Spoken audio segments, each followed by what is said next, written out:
شادی کرنا یہ انسان کی فطرت ہے. ہر مرد کے اندر عورت کی خواہش پیدائشی ہے. یعنی اللہ تعالیٰ نے اس کے جسم میں یہ رکھا ہے کہ عورت سے وہ قرار حاصل کرے، تسکین حاصل کرے.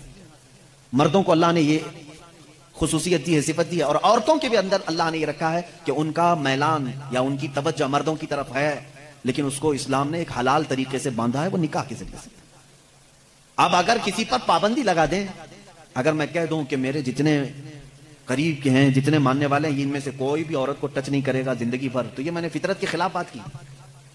یہ فطرت کے خلاف بات کی. میں بول نہیں سکتا کہ تم شادی نہ کرو، نکاح نہ کرو. اور اسلام نے کبھی بھی ایسی پابندی نہیں لگائی. عیسائیوں نے اپنے اوپر لازم کر لیا کہ جو ان کا مذہبی ہوگا، ریلیجیس ہوگا، وہ عورتوں کو نہیں چھوئے گا. کتنی حیرت کی بات ہے.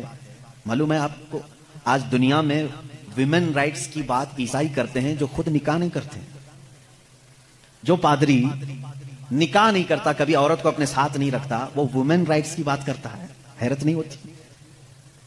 کچھ نن ایسی ہیں جن کو زندگی بھر کے لیے پابندی لگا دی گئی کہ اب تم کسی مرد کی بیوی بن نہیں سکتی. سنیاس لے لیا اس نے، وہ کبھی یہ راستے پر آ نہیں سکتی.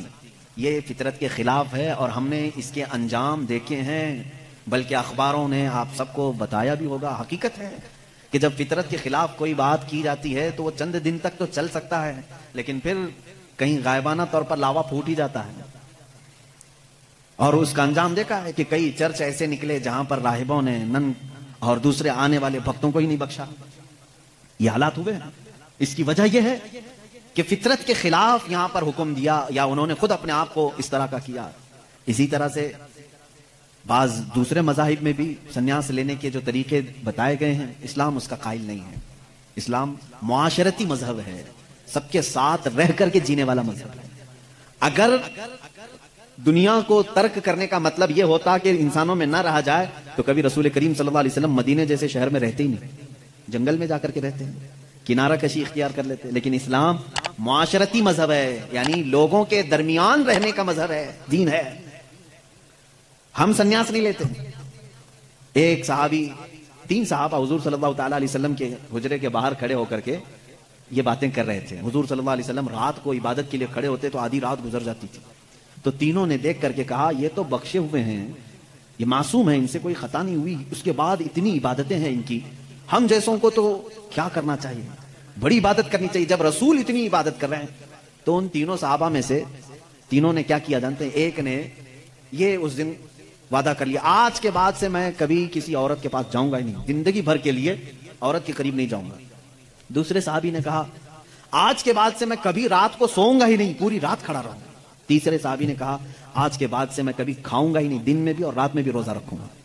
رسول کریم صلی اللہ تعالی علیہ وسلم اندر سے سن رہے تھے، باہر تشریف لائے اور میرے آقا صلی اللہ تعالی علیہ وسلم نے پوچھا تم میں سے کون کون ہے جو یہ باتیں کر رہا تھا؟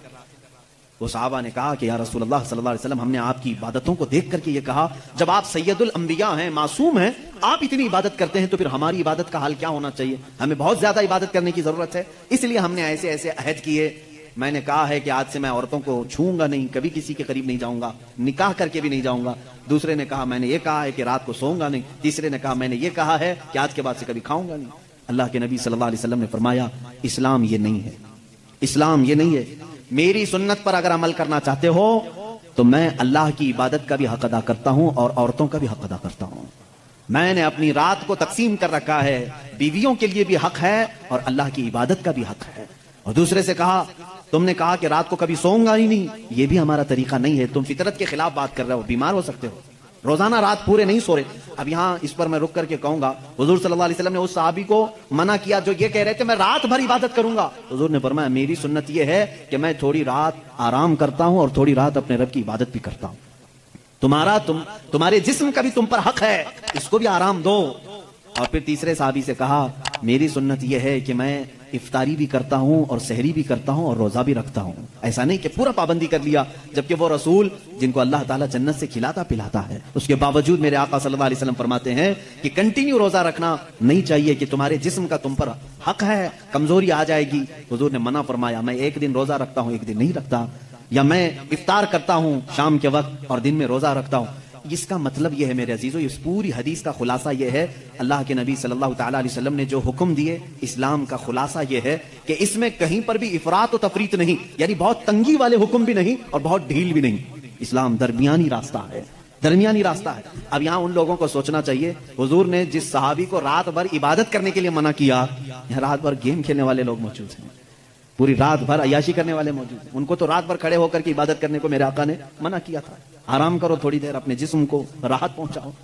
اس طرح سے اسلام کی یہ خصوصیات ہے کہ اسلام انسان کی فطرت کے عین مطابق ہے، اسلام کی فطرت کے مطابق ہے۔ اسی لیے قرآن کہتا ہے لا یکلف اللہ نفسا الا وسعها۔